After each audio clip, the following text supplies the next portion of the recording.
Hey guys, it's Megan here at Suntwist Acres, coming at you with a totally different video than I've ever done before. This is going to be a bit of a, what do they call it? A talking head video. So today I want to discuss self-reliance and self-sustainability. How self-reliant are you? The first 5 steps that I think that you need to take in being self-reliant and to be able to sustain. So it's more about being self-reliant than it is about sustainability. The first 5 steps, I would say.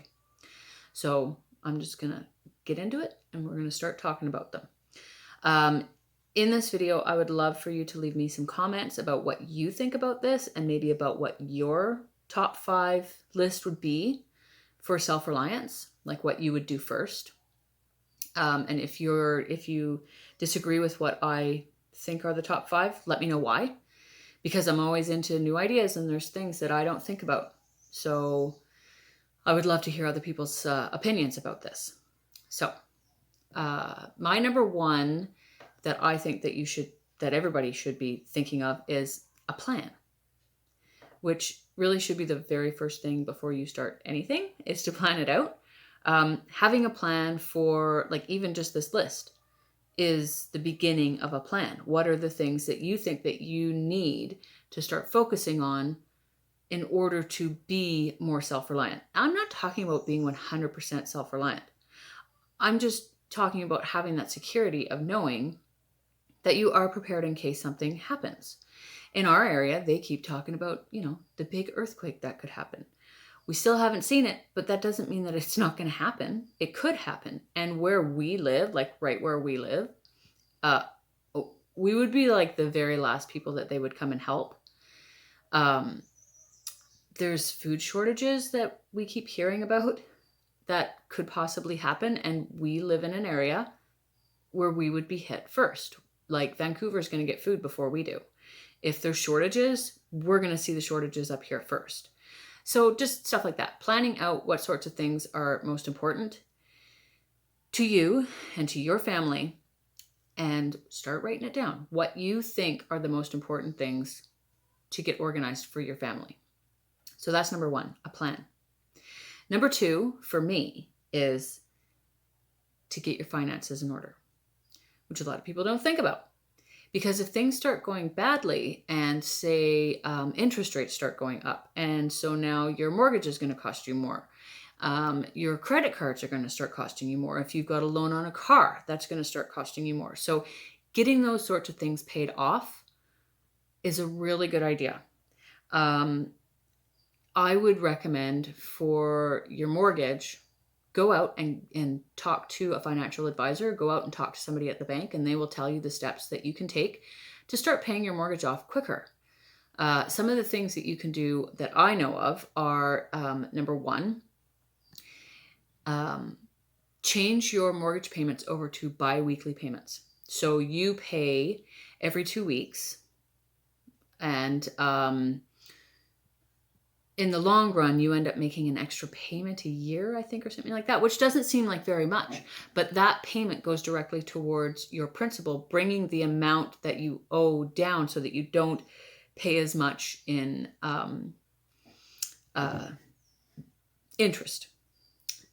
Also, if you have any extra money at all, put it towards your mortgage. Even if it's $500 in a year or $1,000 in a year, or if you can save up $4,000 in a year, put that towards your mortgage, because it'll start to pay down your principal quicker, which means you won't be paying as much interest.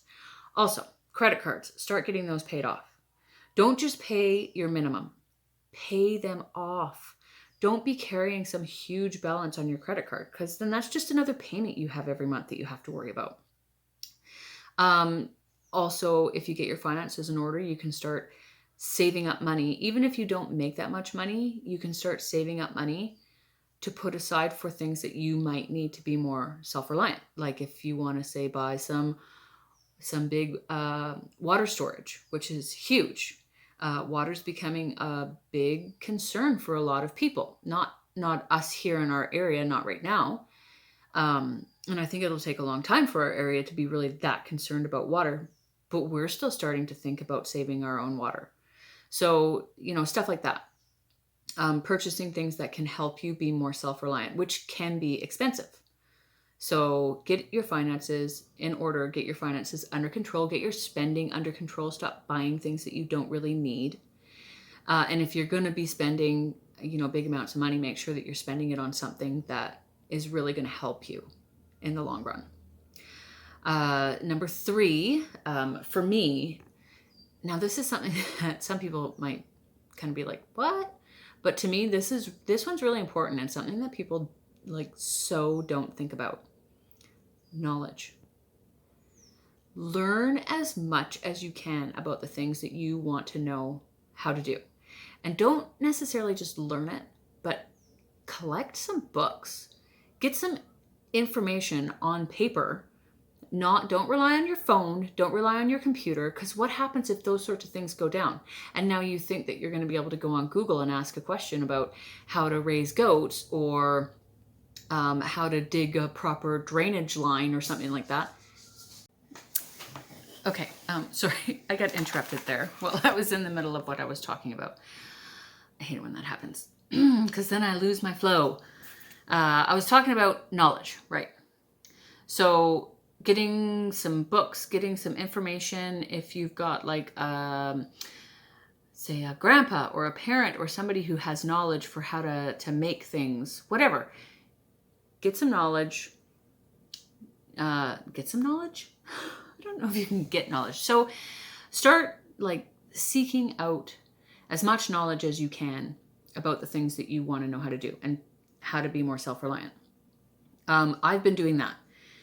Over the past 5 years, I have learned so much stuff, and I really feel like there's so many more things that I can do now because I've just seeked it out. I've seeked out any question I have, how to save your own seeds, because it's not just a simple thing. Oh, and I'm going to do a whole series on seed saving. It's going to take a little while because there are certain seeds that need 2 years in order to flower and to be able to collect their seed. But I've already started a whole series on seed saving, but that sort of thing. Knowing how and when you can save your seed and where you can save it from and what kind of plant you can collect a seed from. Along with so many other things. Stuff that I don't know, like how to build your own log cabin. Now that one to me is really cool. Or just how to build your own house. How about how to fix your roof if it's leaking, or how to fix your plumbing? All of those sorts of things that you are used to being able to hire somebody out for. What if you can't hire somebody out? What if you can't afford it? Or what if there is nobody in your area that does that? So collect some books on some information that you think is important for being self-sustainable. So that's just some advice that I'm going to give you. And like I said, that's my number 3, knowledge. Start learning some things. It's something that you can do that's pretty well free. A place where you can really find some books about stuff like that, the thrift store. They practically give them away. I just got a really, really good book on sewing and how to make all your own patterns, which was a really in-depth, really, really easy to follow book that I'm like, oh my gosh, this is awesome. Exactly what I needed. I don't have something like that on my shelf, and it's something that's nice to know. What if clothing becomes so unaffordable that we can't afford it? You can take old cloth and make it into new cloth, make it into new clothes, and that sort of thing. Anyways. Number 3 for me is knowledge. Number 4, now I actually have made this list several times because my number 4 was water. But then I really started trying to think outside of the box and trying to think of things that pretty well everybody and anybody, no matter what situation you're in, can do all 5 of these steps. You don't need to have money to do these steps. You don't need to have any knowledge to do these steps. This is just 5 things that you can start doing right now to help you be more self-reliant. Okay. So number 4 is health, your family's health. start taking better care of yourself. Start being healthier. If you're on medications and it's something that you're taking for something that if you changed your diet, you wouldn't have to take that medication anymore, do that. Just start paying more attention to your health. You know, I don't really want to go into too much depth about this one.